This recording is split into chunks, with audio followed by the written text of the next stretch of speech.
नमस्कार दर्शकों, आप सभी का अद्भुत रास्ता के YouTube चैनल पर स्वागत है। भारत की पारंपरिक जमीन में कई ऐसे राज दफन हैं जो कई वर्षों या कहें सदियों बाद आज भी उसी तरह ताजा और अनसुलझे हैं जितने पहले कभी हुआ करते थे। ये रहस्य कुछ ऐसे हैं जिन्हें जितना सुलझाने की कोशिश होती है, ये उतना ही उलझते जाते हैं। ऐसा ही एक राज राजस्थान के जैसलमेर जिले के कुलधरा गांव में भी दफन है। यह गांव पिछले 170 सालों से वीरान पड़ा है। एक ऐसा गांव जो रात ही रात में वीरान हो गया और सदियों से लोग आज तक नहीं समझ पाए कि आखिर इस गांव के वीरान होने का राज क्या था। कुलधरा गांव के वीरान होने को लेकर एक अजीबोगरीब रहस्य है। दरअसल कुलधरा की कहानी शुरू हुई थी आज से करीब 200 साल पहले, जब कुलधरा खंडहर नहीं था बल्कि आसपास के 84 गांव पालीवाल ब्राह्मणों से आबाद हुआ करते थे। लेकिन फिर जैसे कुलधरा को किसी की बुरी नजर लग गई। वो शख्स था रियासत का दीवान सालम सिंह, अय्याश दीवान सालम सिंह, जिसकी गंदी नजर गांव की एक खूबसूरत लड़की पर पड़ गई थी। दीवान उस लड़की के पीछे इस कदर पागल था कि बस किसी तरह से उसे पा लेना चाहता था। उसने इसके लिए ब्राह्मणों पर दबाव बनाना शुरू कर दिया। हद तो तब हो गई कि जब सत्ता के मद में चूर उस दीवान ने लड़की के घर संदेश भिजवाया कि यदि अगले पूर्णमासी तक उसे लड़की नहीं मिली तो वह गांव पर हमला करके लड़की को उठा ले जाएगा। दीवान और गांव वालों की ये लड़ाई अब एक कुंवारी लड़की के सम्मान की भी थी और गांव के आत्मसम्मान की भी। गांव की चौपाल पर पालीवाल ब्राह्मणों की बैठक हुई और 5000 से ज्यादा परिवारों ने अपने सम्मान के लिए रियासत छोड़ने का फैसला ले लिया। कहा जाता है कि निर्णय लेने के लिए सभी 84 गांव वाले एक मंदिर पर इकट्ठा हो गए और पंचायतों ने फैसला किया कि कुछ भी हो जाए अपनी लड़की उस दीवान को नहीं देंगे। अगली शाम कुलधरा कुछ यूं वीरान हुआ कि आज परिंदे भी उस गांव की सरहदों में दाखिल नहीं होते। कहते हैं गांव छोड़ते वक्त उन ब्राह्मणों ने इस जगह को श्राप दिया था। आपको बता दें कि बदलते वक्त के साथ 82 गांव तो दोबारा बन गए, लेकिन 2 गांव कुलधरा और खाभा तमाम कोशिशों के बाद भी आज तक आबाद नहीं हुए हैं।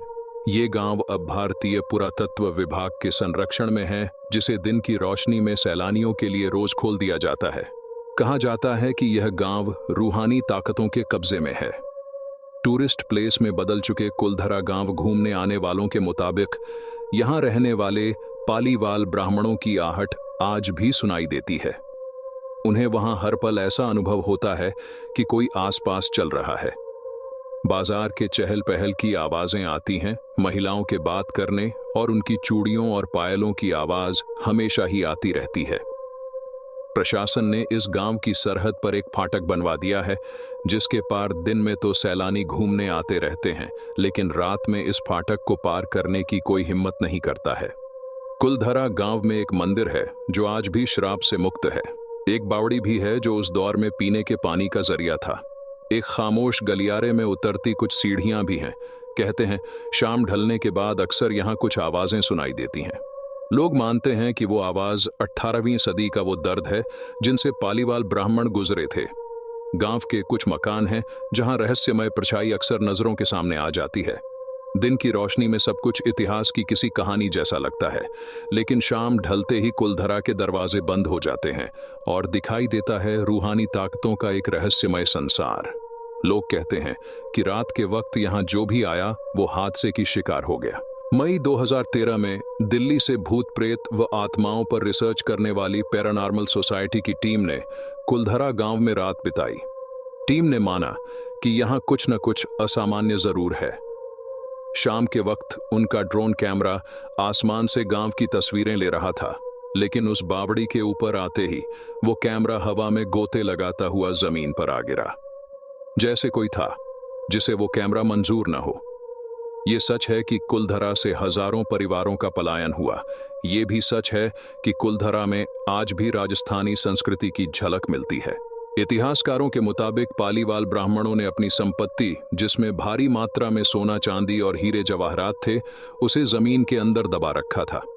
यही वजह है कि जो कोई भी यहाँ आता है वह जगह जगह खुदाई करने लग जाता है, इस उम्मीद से कि शायद वह सोना उनके हाथ लग जाए। यह गांव आज भी जगह जगह से खुदा हुआ मिलता है। यदि आपको हमारी वीडियो पसंद आती है तो कृपया इसे लाइक करें, शेयर करें और हमारे चैनल को सब्सक्राइब करें। हमारे चैनल पर और भी रोचक वीडियो देखने को मिलेंगे। धन्यवाद।